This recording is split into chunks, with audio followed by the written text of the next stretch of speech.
चित्रकूट में रात्रि व्यतीत हो गई। प्रातः होने पर अंबर में उषा की लाली फैलने लगी और आकाश रक्तिम दृष्टिगति होने लगा।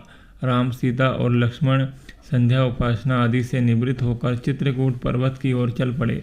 जब दूर से चित्रकूट के गगनचुंबी शिखर दिखाई देने लगा तो राम सीता से बोले, हे मृगलोचनी, तनिक जलते हुए अंगारों की भांति पलाश के इन पुष्पों को देखो जो संपूर्ण वन को शोभायमान कर रहे हैं। ऐसा प्रतीत होता है कि जैसे पुष्पहार लेकर ये हमारा स्वागत कर रहे हैं। हमारे समक्ष दृष्टिगत इन बिल्व तथा भल्लांतक के वृक्ष को शायद आज तक किसी भी मनुष्य ने स्पर्श भी नहीं किया होगा।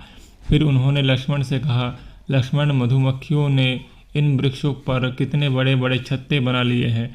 वायु के झकोरों से गिरे इन पुष्पों ने संपूर्ण पृथ्वी को आच्छादित कर उस पर पुष्पों की सैया बना दिया है।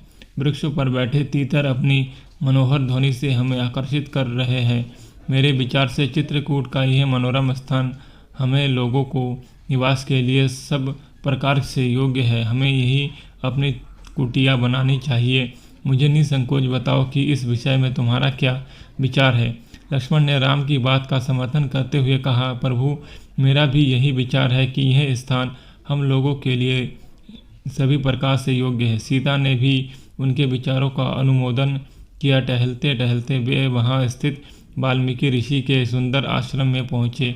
राम ने उनका अभिवादन किया और अपना परिचय देते हुए बताया कि हम लोग पिता की आज्ञा से वन में 14 वर्ष की अवधि व्यतीत करने के लिए आए हैं।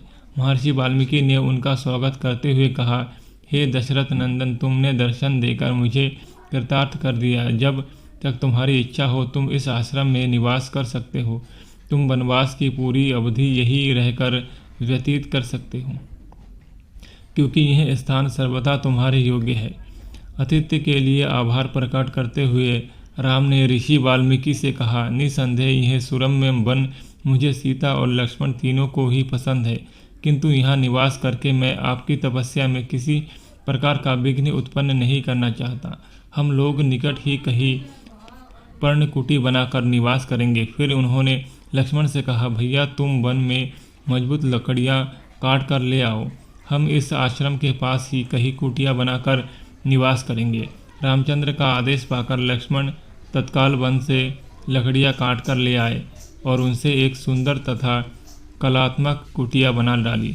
सुविधा या उक्त सुंदर एवं कलापूर्ण कुटिया के निर्माण के लिए राम ने लक्ष्मण की भूरी भूरी प्रशंसा की। फिर उन्होंने सीता के साथ गृह प्रवेश यज्ञ किया और कुटिया में प्रवेश किया। कुटिया के समीप ही चित्रकूट पर्वत को स्पर्श करती हुई माल्यवती नदी प्रवाहित हो रही थी। सरिता की दोनों ओर पर्वतमालाओं की अत्यंत नयनभीराम श्रेणियाँ थी।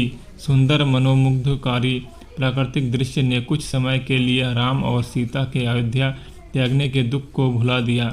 भांति भांति के पक्षियों की मनोहारी स्वर लहरियों को सुनकर और अनेकों रंग के पुष्पों से आच्छादित लताओं बिपटों को देखकर सीता को प्रतीत हुआ कि इस निर्जन वन में वह राजमहल से भी अधिक सुखी है। दोस्तों, अगर वीडियो अच्छी लगी है तो वीडियो को लाइक और चैनल को सब्सक्राइब करें और ऐसे ही राम कथा सुनने के लिए हमारे चैनल पर जाए। आपको क्रमबद्ध तरीके से राम कथा की वीडियोस मिलेंगी।